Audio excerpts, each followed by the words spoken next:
미국 증시의 분위기를 생생하게 전해드립니다. 이항영의 월가이드 시간, MTN 이항영 전문위원님과 화상 연결해서 시장 이야기 나눠보도록 하겠습니다. 위원님 안녕하세요. 네, 안녕하세요. 네, 위원님 시장 상황을 먼저 여쭤보기 전에 이제 발표가 됐습니다. 민주당이 상원을 장악하게 됐거든요. 블루웨이브 물결이 정말 우리가 말만 했었지 이렇게 현실로 다가오게 될 줄 몰랐는데 이 부분에 대해서는 좀 간략하게 어떻게 의견을 주실 수 있을까요? 아주 간단하게 먼저 말씀드리겠습니다. 제가 여러 차례 이런 얘기 나올 때마다 했지만 선거라는 것은 결국은 독재 국가가 아닌 이상 민주사회에서는 결국 다수의 국민이 원한 거거든요. 어떤 결과가 나올지는 간에. 그래서 그것은 불확실성 해소고 저는 상당히 시장 자체적으로 장기적으로 긍정적 영향이라고 저는 단언코 말씀드릴 수 있겠습니다. 네, 그럼 간밤 시장 상황은 어땠는지 바로 이어서 들어보겠는데요. 일단 좋은 흐름을 이어가고 있다가 이제 트럼프를 지지하는 이런 지지자들이 의회를 좀 난입하면서 시장은 좀 하락 전환을 한 모습이었습니다. 그래도 다우지수와 S&P 500 지수는 상승 마감을 했지만 나스닥 지수 같은 경우에는 낙폭이 커지는 바람에 하락 마감을 했거든요. 이 시장 상황에 대해서도 한번 분석을 내려주시죠. 네, 맞습니다. S&P 500과 다우지수는 결국은 사상 최고가를 오늘 기록했습니다. 아주 강한 모습 보여줬고요. 다우지수는 1% 넘는 상승을 보여주었습니다. 한때는 600, 800포인트까지 올라갔었는데요. 나스닥은 초반에 아주 또 약하게 출발했다가 결국은 또 플러스까지 갔다가 결국은 하락세로 일단 마감했고요. 러셀 2000이 오늘 아주 많이 달렸습니다. 4% 가까운 상승을 보였습니다. 유가가 오늘도 어제 이어서 $50 이상에서 일단 마감되는 모습이 되겠고요.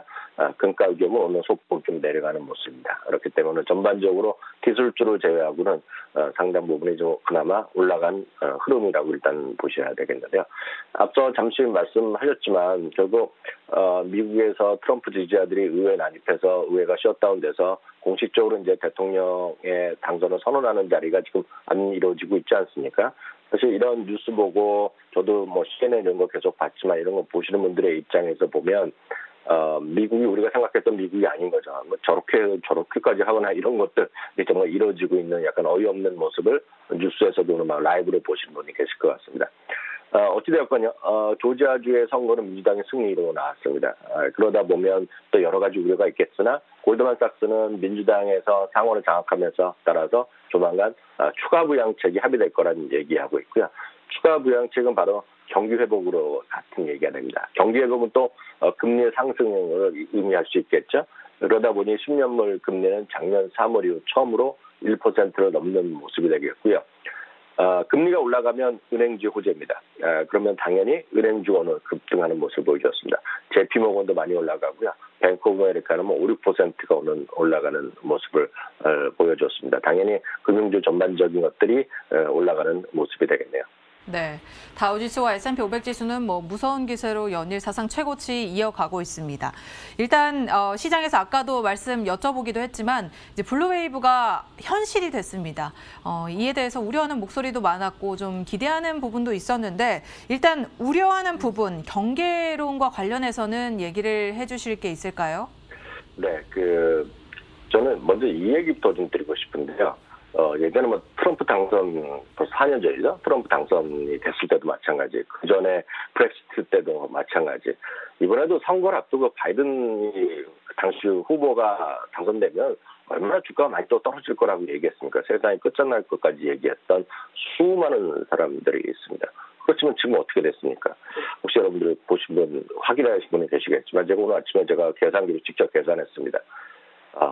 제가 작년 6월부터 이후에 S&P 500의 그림을 제가 직접 그려봤는데요. 화살표로 표시한 것이 선거 당일이었습니다. 선거 당일 이후 주가는 정확하게 11.04%가 오늘 올라갔습니다. 무슨 말씀이냐면 수많은 정말 경고의 목소리가 있고 당연히 민주당이 또 블루웨이브가 되면 또 기술주가 큰일 날 것 같이 얘기하는 사람도 있고 다 얘기하겠지만 지나고 나면 큰일이 별로 없을 거다라고 저는 말씀을 드리고 싶습니다. 다만 오늘 이제 기술주 좀 내리고 건 사실이지만 그것들도 결국은 다른 요인들로 설명할 수 있는 거죠. 결국은 반독점 이슈 있지만 지나고 나면 반독점 이슈가 세상을 망하게 할 거냐라는 건 또 아니라고 보셔야 되겠고요. 또 어찌 보면 중소형주 러셀 2000이 많이 올라간 건 어떠냐는 거죠. 결국은 돈을 또 많이 준다고 하니까 보정을 많이 준다고 하니까 당연히 중소형주에는 또 호재 인식할 수 있습니다. 반면에 금리가 올라가면 또 기술주가 안 좋다고 얘기할 수도 있고 제가 왜 오늘 여러 가지 관점 말씀드리면 말이냐면 수많은 목소리가 다 노이즈다 얘기죠. 그래서 머리 아프게 하는 소리들은 워낙 많기 때문에 그냥 중심을 잘 잡으셔야 되겠고요. 오늘 보면 대체 에너지 같은 것들 이런 것들이 오늘 좀 강한 모습을 보여줬습니다. ICLN이 됐건 뭐 여러 가지 ETF들이 있는데 이런 것들이 오늘 6, 7%씩 올라갔습니다. 인프라는 뭐 당연히 좀 더 늘어날 수 있겠죠. 그럼 어찌 보면 당연한 건데요. 캐터필러가 오늘도 5, 6% 올라가는 모습 사상 최고가를 기록했고요. 페이브라고 저희가 길을 닦는다는 페이브를 저희가 ETF 몇 번 소개시켜드렸는데요. ETF가 또 5, 6% 올라갔고요. 혹시 우리 그 앵커캐스도 기억하시죠? 저희 중장비 대여 하는 거 혹시 회사 기억하세요? 달이요? 네, 유나이티드 렌탈이요. 저희가 10개로 저희가 2021년 관심 있는 주식으로도 하나 소개해드렸는데요. 이게 오늘 거의 10%가 올라갔습니다, 이거요. 사실 이런 것들이 운도 있겠으나 제가 엊그저께부터 말씀드렸던 혹시라도 이런 거 되면 더 올라갈 수 있다는 얘기인데요. 이거는 하나의 흐름이라고 딱 이해하시면 되겠습니다. 네, 일단은 인프라 투자가 더욱더 확대될 것으로 기대되면서 인프라 관련주들이 이날 강한 흐름을 시현했고 반대로 이 반독점 이슈 우려가 좀 있는 기술주들은 약간 쉬어가는 그런 흐름이었는데요. 대표 네. 기술주들 뭐 블루웨이브 때 우리가 가장 걱정했던 게 사실 기술주 약세거든요. 이 부분에 대해서는 위원님께서 어떻게 보고 계실까요? 맞습니다. 이제 결국은 반독점 이슈에 관해서 여러 가지 약간 더 강화된 법은 나오겠죠. 다만 장기적으로 보면 반독점이라는 것이 미국 자본주의 미국의 역사거든요. 그러니까 공정 경쟁을 해야 하는 거기 때문에 반독점에서 강한 어떤 법적 제재를 하는 거 되겠고요. 그것도 결국은 좋은 사회를 만들기 위한 하나의 방안이라고 저는 이해를 하고 있습니다. 그런 걸 다 이겨나가면서 미국 주식시장이 됐건 미국 기업들이 상승했다고 보셔야 되겠고요. 여하튼 아마존이 오늘 2% 내렸고요. 페이스북도 내리고 넷플릭스 그리고 애플까지 해서 대부분의 IT 주식들이 2에서 3% 대표 기업들이 다 내린 것은 팩트다라고 일단 이해하시면 되겠습니다. 다만 아마존 같은 경우에도 일부에서는 여러 가지 회사가 방대지다 보니까 사업도 많고 그래서 쪼개야 된다는 얘기를 하는 사람들이 있거든요. 그렇지만 어찌 보면 쪼개었을 경우에 훨씬 더 시장 가치가 커질 수 있다는 그런 주장도 있으니까요. 뭐 한쪽 얘기에 함몰되실 필요는 없다고 보셔야 되겠고요. 세븐스 리포트의 탐 SA가 얘기한 거가 저는 오늘 딱 맞는 얘기라고 보고 있는데요. 민주당의 블루웨이브는 중기적으로는 추가 부양책에 대한 기대감이 더 나올 거라는 얘기하고 있고요. 다만 이제 기술적인 상대적 약세라든가 경기 민감이라든가 가치주 이런 것들 그리고 금리 상승의 어떤 그런 분위기에 그런 뒤에 뒷배경이 된 거다. 힘이 생길 거다라는 정도가 맞는 얘기라고 보셔야 되겠고요. 제가 내일 다시 한번 시간이 되면 말씀드리겠지만 결국은 가장 중요한 것은 주식시장은 이익의 변수거든요. 작년에는요, 섹터별로 보면 이익이 증가한 섹터가 몇 개 안 됩니다. 많은 분들이 주가가 물론 이익이 늘어났을 거라고 생각하지만 천만의 말씀입니다. 미국에요, 이익은 20%가 감소했습니다. 작년에요. 그런 그 와중에 이익이 늘어난 것은 헬스케어가 한 10% 늘어났고요. 그 다음에 늘어난 건 딱 두 개입니다. 기술주가 늘어났고 이미 필수 소비재가 늘어났는데요. 올해는요. 기술주나 예를 들어서 필수 소비자가 시장 평균보다 아래입니다. 이익 증가율이. 이익 증가율이 높은 것이 산업재고 소재주거든요. 그래서 제가 유나이티드 렌털 같은 산업재 좀 주목하자는 것이 제가 그런 생각을 갖고 있고 여러 번 설명드렸기 때문에 그런 것들이 올라가는 거지 이게 무슨 바이든이 되고 블루웨이브 때문에 기술주가 상대적 약세? 저는 개인적으로 좀 넌센스라고 생각하고 있습니다. 네, 그러니까 정치권의 영향보다는 일단 흐름이 조금 바뀔 때가 돼서 바뀌는 거다라는 말씀을 해주신 거죠? 네, 맞습니다. 네, 알겠습니다. 자, 이날 또 테슬라에 대한 월가 최고 목표치가 제시가 됐습니다.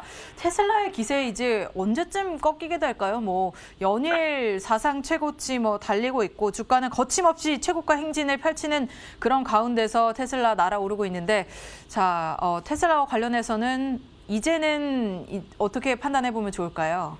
테슬라는 이제 시가총액 페이스북을 넘어섰죠. 그래서 이제 세계 최고의 부자가 제프 베조스 아닙니까? 근데 세계 최고의 부자로도 일론 머스크가 올라갈 수 있는 날도 멀지 않았다는 얘기가 심심치 않게 나오니까요. 보시면 되겠고요. 여튼 중요한 것은 목표 주가의 최고치가 또 나왔는데 어저께 장 마감 후에 나왔는데요. 특이하게도요. 작년 12월에 의견을 깜짝 상향시켰던 모건 스탠리의 아담 조나스입니다. 아담 조나스는 대표적인 부정론자였죠. 작년에 이미 벌써 작년이지만 현재 가격 기준을 보면 주가 뭐 $10까지 떨어질 수 있다라고 최악의 경고를 했던 사람인데요. 작년 12월에 갑자기 중립에서 매수 의견을 바꾸면서 정말 대단한 회사다. 자기가 좀 그동안 잘못했다면서 공식적으로 I'm sorry를 얘기했던 사람인데요. 바로 아담 조나스가 한 달 만에 다시 목표 주가를 급상향시키면서 월가 최고치를 제시했습니다. $810로 올려놨습니다. 540에서 $810. 베스트 월가 최고 가격이 되겠고요. 베스트 시나리오는 $1230까지 제시했습니다. 베스트셀러도 베스트 가격도 $1200도 상당히 높습니다. 웨드부시가 데나이브스가 $1000를 제시하고 있기 때문에 훨씬 높은 가격을 제시했다고 보셔야 되겠고요. 핵심은 이겁니다. 2030년 아직 먼 얘기죠. 2030년 판매 대수를 380만 대에서 520만 대로 올려놨고요. 2020년에 큰 폭의 상승에도 불구하고 시장 대비 초과 수익이 올해도 기대하고 얘기하고 있고요. 전기차와 자율차 시장의 최고의 기업이라고 얘기를 하고 있습니다. 그리고 스마트 모빌리티 환경에 최적된 회사가 이거다. 그렇기 때문에 결국은 자율주행 이런 것까지 다 간단히 얘기를 하고 있고요. 그런 관점에서 자기가 봤을 때는 제 얘기 아니라 이 사람 얘기인데 지속성장 가능성 측면에서도 테슬라 대비 더 경쟁력 있는 기업을 자기가 도저히 찾기 힘들다 얘기할 정도로 지금은 테슬라를 비판하다가 요즘 완전히 테슬라 쉽게 해서 테슬라 바의 백태물이 됐다라고 이해하시면 되겠고요. 위원님하고 위원님하고 그때 테맨을 외쳤던 게 엊그제 같은데 테슬라 뭐 그럴 필요도 없이 혼자서 정말 잘 날아오르고 있는 것 같습니다. 네, 그러니까요. 애플도 목표 주가 상향이 잇따르고 있습니다. 캐나코드에서 $150 올렸고요. JP모건과 RBC가 각각 $150과 $130 올려놨고요. 애플은 오늘 특이하게도 최근 들어서 애플이 이제 비판을 받고 페이스북과 싸우고 이런 것들이 결국 이거 아닙니까? 수수료 문제라든가 이런 것들 갖고 싸우고 있는데 무슨 소리냐? 우리가 엄청나게 지금 잘 팔리고 있다는 얘기를 하고 있습니다. 크리스마스 이브부터요. 새해 첫날까지 애플 앱스토어 있지 않습니까? 앱스토어에서 여러분 다운받고 결제하는 거가 $18억 했다고 얘기하고 있고요. 새해 첫날 하루에도 $5.4억 앱스토어에서 여러분들이 결제하셨다는 겁니다. 전년 대비 40%나 늘어날 정도로 지금 잡이 잘 되고 얘기하고 있고요. 진로그룹까지 말씀드리겠습니다. 웨드부시에서 중립에서 매수. 진로는 여러 번 말씀드렸습니다. 직방, 다방 이런 기업이라고 보시면 되겠죠. $118에서 $167까지 올려놨고요. 스타벅스는 바클레스에서 탑픽을 제시했다는 정도까지 참고하시면 되겠습니다. 네, 애플, 진로우 그리고 스타벅스까지 함께 살펴봤습니다. 자, 위원님께서 어제 짐 크레이머의 10개 테마 관련주를 소개해 주신다라고 하셔가지고 저희 굉장히 많이 기다리고 있었거든요. 어서 소개를 해주시죠. 네, 어제는 이제 그 시간이 없어서 그 테마만 제목만 말씀드렸는데 오늘 그냥 10개 테마에 그냥 표로 그냥 준비해봤습니다. 이커머스, 여행, 디지털화, 사이버 보안, 5G 경기 부양책, 그리고 중국 관련, 그리고 자산관리, 재택근무, 헬스케어 등등이 되겠는데요. 그래서 중국 관련해서 중국 기업이 들어간 것이 아니라 중국과의 어떤 무역 분쟁이 좀 완화될 수 있다. 뭐 그런 얘기죠. 그리고 계속 말씀드리지만 바이든 후보가 그 당선이 돼서 바이든 대통령이 나와서 중국과 갑자기 친해지다. 그렇게 이해하시면 절대 안 되겠고요. 그보다는 다자간 어떤 무역 체제로 정상적으로 간다. 그러니까 쉽게 해서 WTO 체제의 기본 관점을 간다는 거기 때문에 전 세계 무역 분쟁이 좀 완화된 쪽은 뭐 맞다고 보고 있고요. 그런 관점에서 역시 여기서도 보잉, 히터프가 3M, 마스터카드, 비자 이런 것들을 제시하고 있다는 정도를 여러분들이 약간 특이하기 때문에 추가적으로 설명드렸고요. 재택근무에 대해서는 여러 가지 말이 많이 있는데 여전히 재택근무에 대해서도 관심이 많다는 거 참고하시면 되겠고요. 오늘 표를 정리해드렸으니까 여러분들 필요하신 분은 캡처해서 보시면 되겠습니다. 네, 테마 관련주 잘 기억을 해두셨다가 흐름에 맞게 업종별, 종목별 투자 전략을 세워보시면 좋을 것 같습니다. 자, 그리고 또 테슬라 하면 기억이 나는 대표적인 그 인물 중 하나죠. 루프벤처스의 짐 먼스터인데 이 짐 먼스터가 2021년 올해 기술 관련 9가지 예측을 제시를 했더라고요. 네, 이분이 오늘도 흥미로운 분이 되겠는데요. 짐 먼스터 하면 파이퍼 제프리에서 8년 연속으로 베스트 애널리스트 뽑혔던 분이 되겠고요. 그래서 성장주 그리고 이제 이분도 역시 파괴적 혁신 이런 걸 좋아하는 사람입니다. 그래서 이런 맥락에 있는 사람들의 얘기라고 일단 참고하시면 되겠고요. 이런 사람들이 그 캐시우드, 아크인더스트의 캐시우드라든가 웨드부시의 댄 아이비스 이런 분들이 다 이런 파괴적 혁신을 좋아하는 그런 사람들이라고 일단 이해하셔야 되겠는데요. 이분이 9가지의 기술 관련 트렌드에 관해서는 나름의 예측을 했는데요. 빨리빨리 소개해드리도록 하겠습니다. 가장 여러분들 관심을 많은 것 중에 두 가지일 텐데 하나가 애플이고 하나가 테슬라가 되겠는데요. 애플이 빵 중 최고의 기업이다라는 얘기하고 있고요.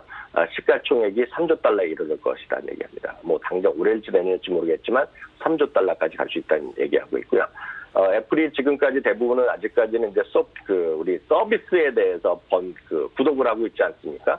앞으로는 360도 번들다 그래갖고 하드웨어까지 구독 서비스를 시작할 가능성이 크다를 얘기하고 있습니다. 쉽게 해서 아이패드나 맥북 이런 시리즈들을 전부 다 구독으로 여러분들 쓸 수 있게 만들어준다는 얘기죠. 테슬라의 로보택스가 한 이슈가 되고 있는데요. 당장 운전자가 없으면 법적인 문제가 있기 때문에 그런 것들을 해결하면 2년 정도 걸릴 거라고 예상하지만 빠르면 올해 말에 테슬라가 사람을 태운 채로 로보택스를 시작할 거다는 얘기를 하고 있고요. 빅테크 기업과 반독점 문제에 대해서 적극적으로 대응할 것이라는 얘기죠. 그래서 그 빅테크 기업들이 가만히 앉아서 당하지 않을 거라는 얘기하고 있고요. 또 어떤 걸 하고 있냐면 지금 빵 안에서의 균열이 생길 거라는 얘기하고 있습니다. 그래서 이분은 예를 들어서 페이스북과 넷플릭스에 대해서는 상당히 약간은 퀘스천 마크를 갖고 있다고 이해하셔야 되겠고요. 다음은 흥미로운 것이 펠로톤입니다. 펠로톤이 신제품을 런칭할 것인데 혹시 그림이 준비됐는지 모르겠지만요. 이게 지금은 펠로톤이 아직까지는 이제 스피닝만 갖고 하고 있고 일부 트레드밀을 하고 있는데요. 이렇게 운동할 수 있는 거를 이런 기기의 시장도 많이 갖고 할 수 있다는 얘기인데요. 이게 토너스의 스트렝스 머신이라는 건데 이런 거랑 비슷한 거를 만들어낼 거란 얘기를 하고 있습니다. 전 세계에서 현재 우리나라도 많이 요즘 사업이 힘드시지만 체육관 있죠. 보통 짐에 가서 구독을 하고 회원을 끊는 사람들이 전 세계 1억 7,500만 명이라 하는데요. 상당 부분이 결국은 이런 쪽으로 결국은 집에서 구독으로 나중에도 계속해서 운동하지 않을까라는 얘기를 하고 있고요. 이런 쪽에 대해서 펠로톤에 대한 관심이 많다라고 보셔야 되겠고요. 그다음에 이건 정말 흥미로운 부분인데요. 여러 번 얘기가 나왔던 건데 에어택입니다. 그래서 조그만 사소한 물건들 어디 놨는지 몰라서 찾기 힘든 것들 많이 있지 않습니까? 그렇기 때문에 애플이 다양한 자기네 환경과 아우르면서 에어태그 제품을 런칭할 거라는 얘기를 하고 있고요. 추가적으로 5G의 커버리지의 성능이 훨씬 빨라지면서 대폭적으로 지금 시장에 반영될 거라는 얘기를 하고 있습니다. 나머지 두 개는 원격 근무의 트렌드가 앞으로도 계속될 거라는 점, 그리고 비디오 스트리밍으로 여러분 혹시 이런 거 보고 계시면 부모님 계시면 속상하신 분들 계시겠지만 게임 방송 트위치나 유튜브에서도 많이 하고 있지만 이런 것들이 엄청나게 앞으로도 흥행이 계속 커지면서 비디오 게임 시장이 엄청 커질 거다. 이런 7가지, 9가지 얘기를 하고 있다는 것 정도도 여러분 참고하시면 좋겠습니다. 네. 새해 첫 주 이제 3거래일간의 거래를 마친 미국장이었습니다. 오늘 하루만도 참 많은 이슈가 있었고 연초다 보니까 많은 이슈 전망들이 나오고 있는 점 참고하셔서 또 현명한 투자 전략 세우시기 바랍니다. 위원님 오늘 말씀 고맙습니다. 감사합니다.